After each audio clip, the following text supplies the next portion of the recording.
So what you're currently seeing on your screen is a list of the players with the most all-star selections in NBA history. NBA, not ABA.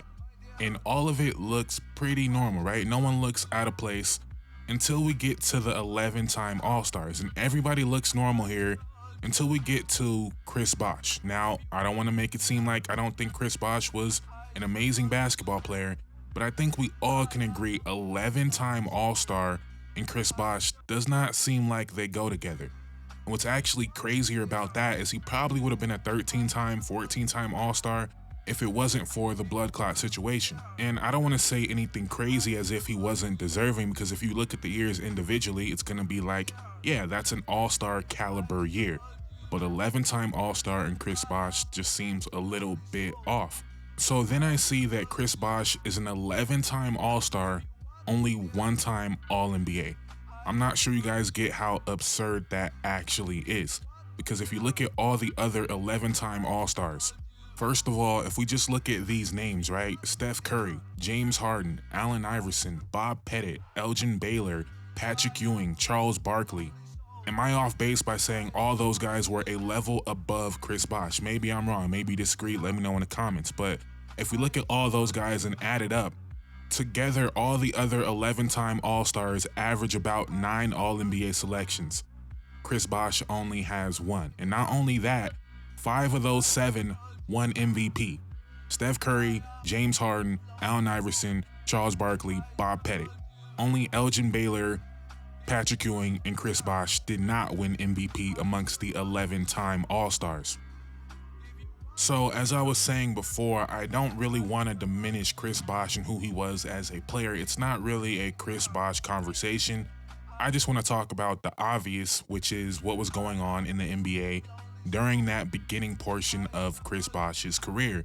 And I feel like we all know the Western Conference was the better conference, and a direct comparison, again, I don't want to have the debate about who was the better player, but you look at Chris Bosh in Toronto. In 7 years, he was a 5-time All-Star with the Raptors. Compare that to Pau Gasol, similar level player. In 7 years in Memphis, he only made 1 All-Star team. And they actually made their first All-Star team in the same year. And I could not think of a better way to encapsulate what I'm talking about than looking at the rosters of this All-Star team.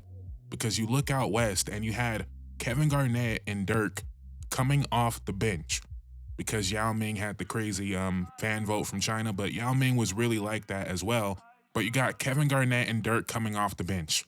We also got Elton Brand, who people are going to forget how good he actually was, but you got Elton Brand, Sean Marion, and Pau Gasol all coming off the bench in the All-Star game at the forward/center position. But if you go look out east, right, it was Shaq, an aging Shaq in Miami. It was Rasheed Wallace, it was Ben Wallace, it was Chris Bosh, and then it was Jermaine O'Neal, who made the game but didn't play due to injury. And it's important to bring him up because he would be the only other player, young player here, that Chris Bosh would be competing with. And if you look at it, if you look at Shaq, Ben Wallace, Rasheed Wallace as the forwards and centers in that game, it kind of lets you know where it was going and how Chris Bosh would rack up All-Star appearances. Again, I'm not saying he wasn't deserving, but this is a perfect encapsulation of the difference of the conference at that time. If you believe Chris Bosh was better than Pau Gasol, I'm not going to argue with you. If you believe Chris Bosh was better than Elton Brand, I'm not going to argue with you. I don't really want to have that debate. But I think looking at these names, we would all be able to agree that Pau Gasol in the East during this time, probably a 5-time, 4-time All-Star. Elton Brand, probably a 3-time, 4-time All-Star. So again, it's not about Chris Bosh individually as a player, it's about what was going on. Now, I want to talk about another player that was a 7-time All-Star, only 1-time All-NBA. And this one, I feel comfortable saying some of these All-Star appearances were not deserving. But before we get to that, there was another 7-time All-Star who made 0 All-NBA teams, but when you look at it, he played in an era where there was only 2 All-NBA teams.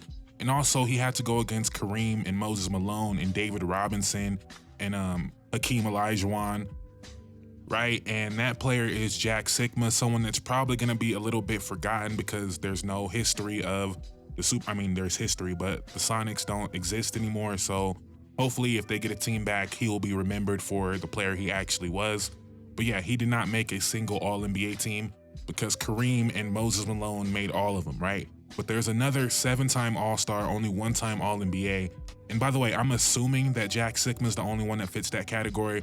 You guys let me know if there's another player. I did not do, diligent research on that. But the other 7-time All-Star, only 1-time All-NBA in the modern era, I guess we'll call it. Actually, before I even tell you the name, I'm gonna put up some of his All-Star seasons, how many wins, and these are the numbers he put up. And you let me know, how did this player make All-Star games in these years? And if you're around my age, born late 90s, early 2000s, this is a player you grew up with, you know and love this player. But how did he make all these All-Star games? And this is Joe Johnson. We all love ISO Joe, right? But look at these numbers, look at the win totals. How was this All-Star worthy? Of course, some of them were, but some of them were clearly not. Now, for Chris Bosh, the easy comparison was Pau Gasol. When you look at their career arcs, how they joined these superstar players, like, it was an easy comparison to make.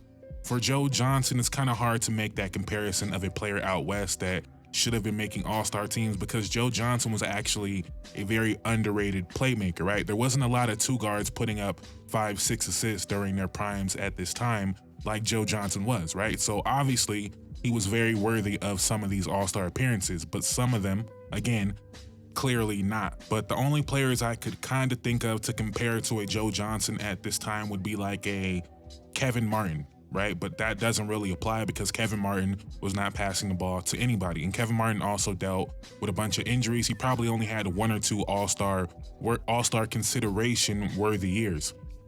But there was one year, again, when you look at a direct comparison with Joe Johnson, the 2010-2011 year, where Kevin Martin put up 23 points per game, only 3 boards, only 2 assists. But again, compare that to what Joe Johnson did that year, and they won pretty much the same amount of games. It's not like a hill I'm gonna die on or something, but again, it's hard to find that comparison with Joe Johnson because Joe Johnson was actually out there diming people up in a way that most two guards weren't. The other player that came to mind was Jason Richardson. Another one that's not really the same thing, right? Because I'm taking peak Joe Johnson over any player I would name in this debate that didn't make an all-star team. But the idea of him making all-star teams, putting up these numbers, and not being on crazy winning teams is kind of crazy. So do I maybe have a bit of a Western Conference bias? Sure I do, but I think we all can agree guys like Caron Butler making 2 all-star teams, does that happen in the West? Probably not. And it's not always that black and white, right? Because you look at someone like Antoine Jamison, who I believe was a real all-star level talent. I believe if he were put in a better position throughout his career, he might have a Hall of Fame level career.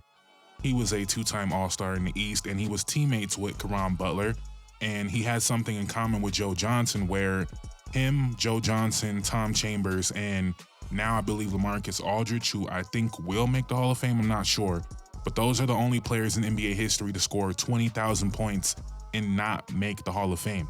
Maybe there's some other guys, maybe like Amari Stoudemire, did he score 20,000? Might not make the Hall of Fame, obvious Hall of Famer in my eyes.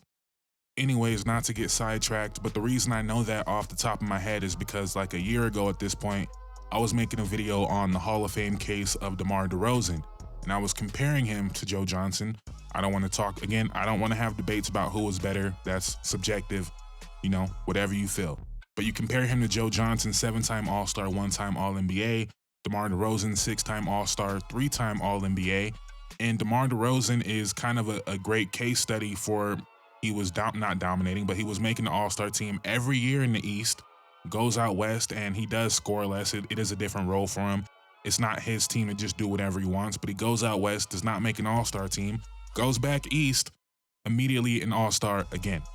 Another example of that is Jrue Holiday, makes an All-Star team very early in his career, goes out West, and is the same player, a better player for like 6-7 years in New Orleans, never makes an All-Star team, goes back out East, immediately an All-Star. Now, of course, he was playing with Giannis, it's different, he was on a very good team, but it kind of stands to reason.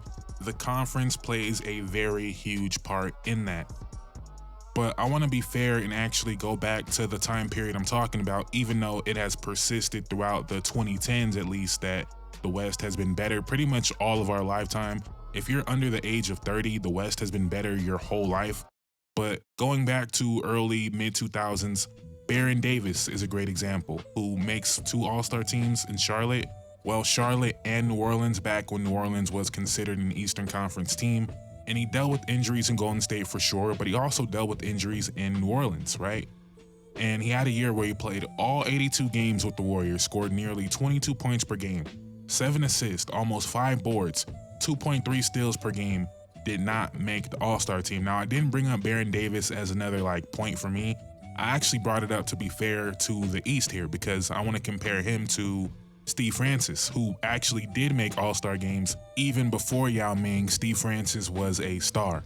But once Yao goes there, the popularity goes up even more and he makes 3 straight All-Star games. And I don't want to say not deserving of it because I've been pointing out players in the East with similar, numbers and winning and all that. So I want to be fair there. But other than someone like Steve Francis, I can't think of a Western Conference player to point to and even question their All-Star appearances. And I'm so sure that they are out there and you guys can point them out to me in the comments down below. But I think we all agree, right? You guys didn't need this video to understand that the East has been the inferior team or inferior conference for pretty much 30 years at this point. And there's also something else I want to point to further my point, kind of beating a dead horse at this point, but you guys know the rarity. I don't know how rare, it's still pretty rare, right? Where you make All-NBA but don't make an All-Star team. And the latest 2 examples of this are actually Eastern Conference players, and Pascal Siakam and Jimmy Butler are the most recent ones to do so. But there was one particular year in the Western Conference in the late 2000s, which is the time period we're really focusing on, where in 2008, Manu Ginobili, Tracy McGrady, and Darren Williams all did not make an All-Star team, but made All-NBA. 3 guards did not make an All-Star team, but made All-NBA. Darren Williams actually made second team All-NBA and did not make an All-Star team because the guards in the West that year were Kobe, Allen Iverson, Steve Nash, and Brandon Roy. Very tough out there. When you look out East, that's also the year that Caron Butler made an All-Star team, and Antoine Jamison, who I believe is a true All-Star, made an All-Star team that year. Joe Johnson made an All-Star team that year, one of his more deserving years, I'd say. So it happens, but when you look at the All-NBA teams, not one Eastern Conference guard made All-NBA that year. And actually, when you look at it, only 4 of the 15 All-NBA members were Eastern Conference players. It was Kevin Garnett, this was his first year with Boston. It was Dwight Howard, LeBron James, and it was Paul Pierce. Everyone else was a Western Conference player. Carmelo has 2 years where he made All-NBA and did not make an All-Star team. So it's just fascinating. It's not anything we didn't already know about the difference in the conferences. But I guess the reason why I'm thinking about it right now randomly is one, because that Chris Bosh stat is absurd, right? 11-time All-Star, only 1-time All-NBA. I don't think we'll ever see that again. But also it just makes me wonder about how certain players' legacies, or how we would remember certain players if they played out East during this time period, right? Like would Zach Randolph be a 5-time All-Star out East? That's possible. Like, could he be a Hall of Famer out East? I could see that. At the same time, someone like Joe Johnson, if he was out West, there's a real possibility he's a 2-time All-Star. Same level player, but probably a 2-time, 3-time All-Star max, right? When you look at Brandon Roy and the run he had, and Chris Paul, Kobe, Steve Nash, Tony Parker, Tracy McGrady, and the time he spent there, like maybe max is too strong, but he's definitely not a 7-time All-Star out West. And I didn't even mention Allen Iverson and the time he spent out there, Chauncey Billups, right? So, of course, again, I'm repeating myself, this is something we all knew, right? We all knew, but I never really sat down to think about how it might have a lasting impact on how we view players, and maybe how they won't be remembered. I think another good comparison would be like Mike Conley to Kyle Lowry. Now, Kyle Lowry obviously went and got the championship and played a huge role in that, so you can't take that away from him for sure. But like, if Mike Conley if they changed places, is Mike Conley a 6-time All-Star like Kyle Lowry? He's another one that fits the start of this video, right? I had to go look it up, but Chris Bosh, 11-time All-Star, 1-time All-NBA. Joe Johnson, 7-time All-Star, 1-time All-NBA. Kyle Lowry, 6-time All-Star, 1-time All-NBA. Like, that just doesn't happen in the Western Conference. And Kyle Lowry might make the Hall of Fame because he won the championship.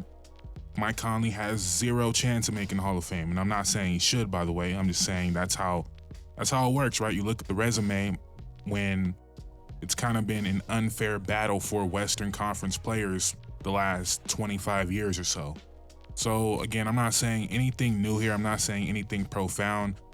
Just seeing that 11-time All-Star, 1-time All-NBA really made me sit down and think about it. And also knowing that if Chris Bosh does not have the blood clot situation, he's probably at least a 13-time All-Star, which would have been even crazier. But again, if you look at it individually every single year, you're not going to find a year where it's like, oh, he didn't deserve to make it.